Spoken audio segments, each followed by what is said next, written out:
Sir, working here at Lifeforce, I have observed that we follow high levels of ethics when we see patients, when we consult patients. So, what are your thoughts on the importance of ethics in homeopathic practice? I think ethics or morality very important in healthcare and medical practice, all the more than anywhere else. Ethics is an integral part, I would say, of medical practice. And in my practice, I have learned it, and I'm still learning it over time. Because when I started my practice 40 years back, I had little understanding about ethical practice because it was not taught as such. And ethics is something which you learn with time. Medical practice being a noble profession, the practice of ethics is extremely important, and I can randomly talk about various areas in which ethically we should review our practice. One of the areas is that as a homeopath, when we treat disease, we cannot treat each and every disease. No system of medicine can really cure or treat every disease. So it is not obligatory that every patient that comes to you need to treat. It is ethically not correct that you accept each and every case. It is also a truth that medical professionals can only help patients to a certain extent, and many of the diseases are treatable, not curable. So the next and important point in ethics, I would say, is to be aware about what is treatable and what is curable. At the first place, a homeopathic practitioner must know what is treatable, what is not treatable, what is manageable, what is curable, which can only be palliated. So that clarity is very important, and that clarity must be passed on to the patient. I believe, and I give a lot of importance to this aspect of practice, because at Lifeforce we have made it a practice to take only those cases where we are able to help. If we think that we cannot treat certain diseases, there are quite a few diseases which we cannot treat, and there is no point in telling the patient that we will treat, we will try. For example, male pattern baldness, for example, certain tumors, certain size of fibroids, certain severe forms of osteoarthritis, and many more. A homeopathic doctor has to learn to say no to the patients which he or she is not able to treat, and that is a very important part of ethics, without any hesitation. At Lifeforce, we refuse so many patients which we believe that we are not able to help them right upfront.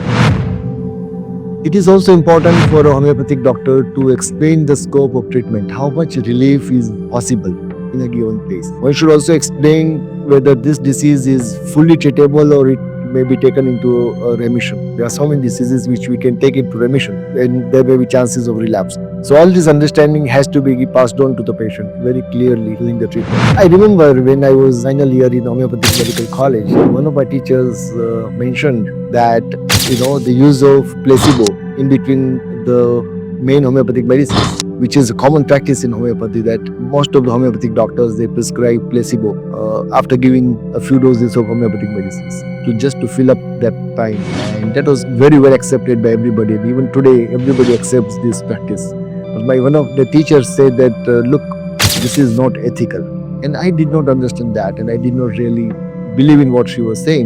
But today, after many years, I have fully realized, of course, in several years, that it is unethical to keep prescribing placebo to the patient to fill up the time gap.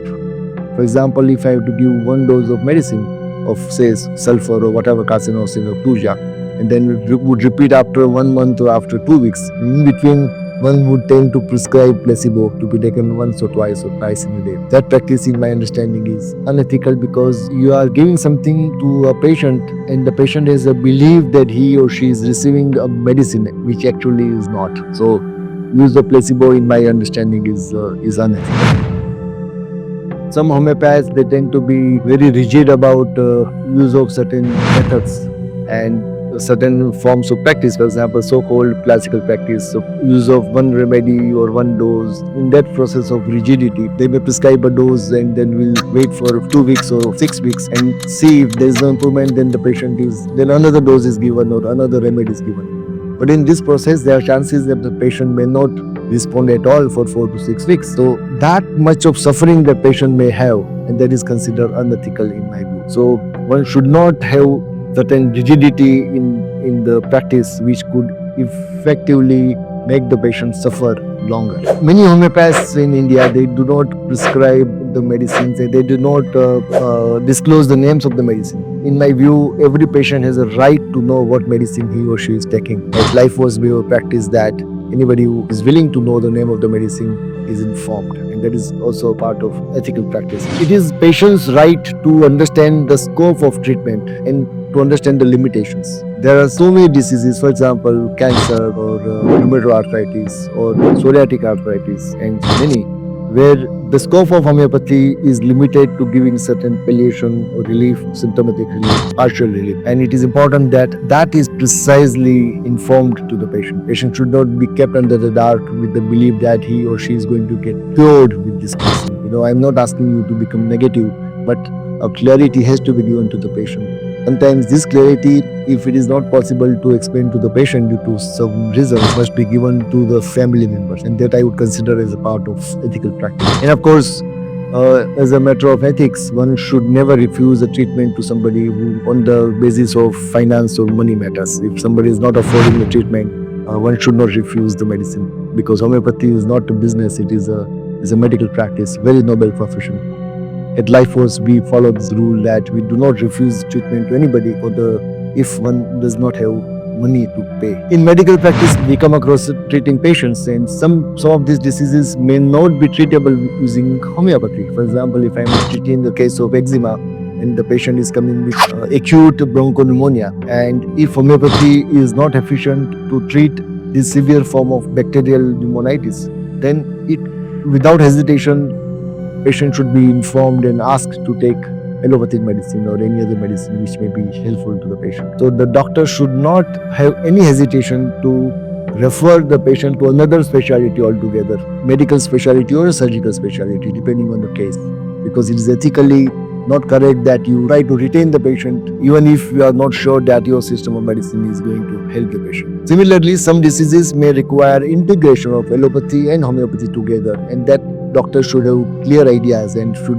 recommend the patient to take both the treatments together if indicated. In my view, documentation is also very important.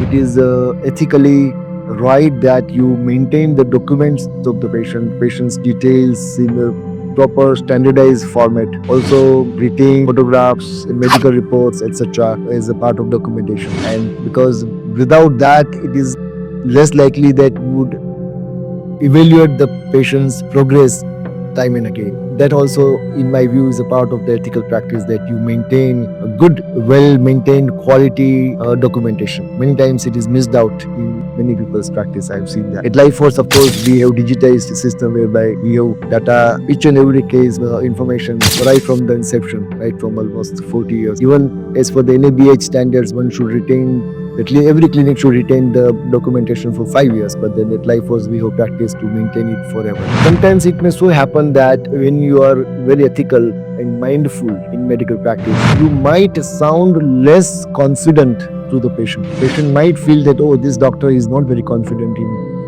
giving me a cure.